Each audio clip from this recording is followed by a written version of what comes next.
All right, guys. So this is kind of an interesting assignment here that we're going to be working on. The template is set up so that it gives you some pretty good guidance on what to do. Don't change the color of the shapes. You may use the shapes as much as you want, multiple copies, alter the size, right? Hold the shift key while resize. Okay, so yeah. And you'll notice if we drag things off like that, it automatically crops. So this assignment actually has some sort of easy buttons built into place, this thing over here being the big thing, but also just the template being the way that it is. So what we're going to be doing is showing good use of positive, negative, strong focal point, and balance using the entire picture plane. And I'm going to, over the course of this class, be harping on you guys quite a bit about having things touching the edges of the picture plane. And that's a pretty common thing. When it comes to design, just because it keeps your negative space from going too crazy, and from making your shapes aren't going to feel like they're floating in space if you've got them connected to the edges just a little bit. So one thing I'm going to do, I'm going to kind of cheat, right? I'm going to start off and I'm going to give myself, right?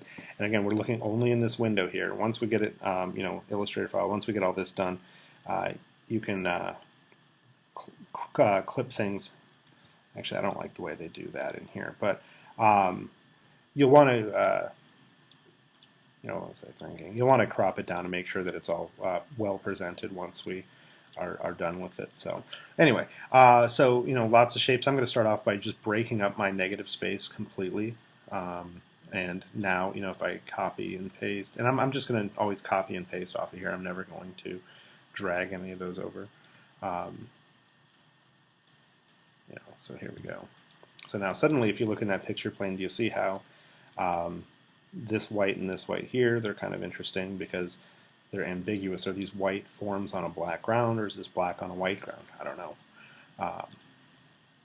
But let's try playing with it a little bit, see what happens. And we'll just build up the design from there. So you want to get that off the edge there if I can. Now I can start bringing some white shapes in.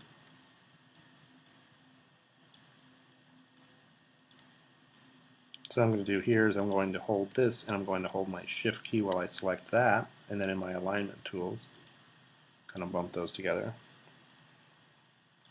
I want to make that bigger. Align.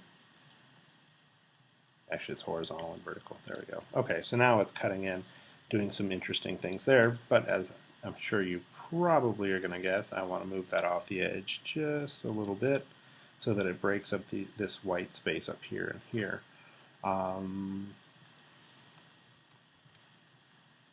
going to do this off the top here just because it's easier to do this way. And I can actually just duplicate these. Do that a few times. Alignment tools, I want them all on the same horizontal axis, and then I want them distributed evenly. So it looks pretty good there. Now I can start dragging this guy in here. And I want to make it bigger, I think.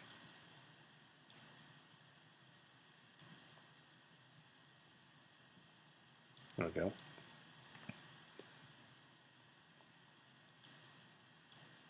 Actually, you know what? Yeah, let's do that copy paste. Do that again up here.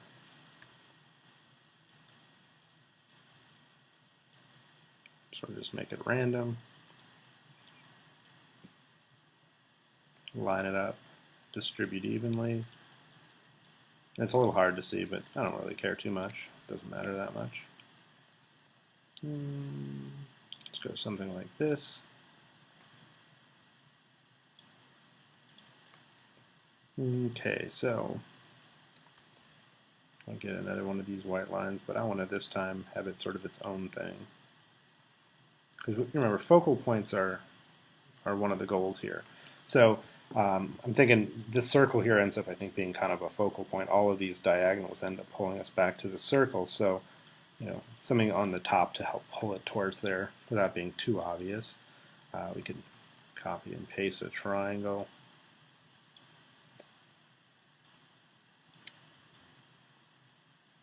Wonder if we slice that bottom there a little bit.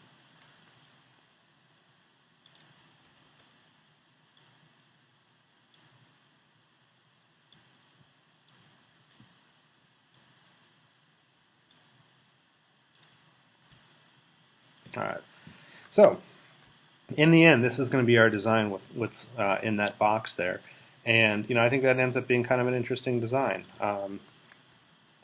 Let's see. Let's stick one of these in here. Nah, that feels sort of like an afterthought there. Stick it in here. Nah, just ignore it. So, that would be our design there. I'm not looking at it. I don't see any of these shapes really, except for the circle. Like, I don't feel like we've got a bunch of sort of, stock shapes that we pulled off the template. It feels like the shapes have been used in a way that, makes it kind of interesting. Things are going off the edge of the page. Positive and negative space is kind of interesting. The white feels like it's negative space here, back in here. White feels positive in these three areas to me. Black is mostly positive. It's also possible that this white circle here is on top of everything, or it's a hole cut out of a big black shape. I'm not sure. And I think that covers it pretty well. So that's where we're going with this. Let me know if you guys have any questions about this one. As the instructions say here, they say save as a JPEG, and I of course in my video suggest that you export as a JPEG. People tend to have fewer problems with saving over their designs when they export it as a JPEG. It forces you to save it as both. So we'll do RGB 10. Looks good. It'll take a second. And so there we are. And now in Photoshop, we just hit the C button on our keyboard. Put a nice clean crop. Hit enter. Save that. And you just finished your assignment. So yeah, that looks good. Let me know if you guys have any questions.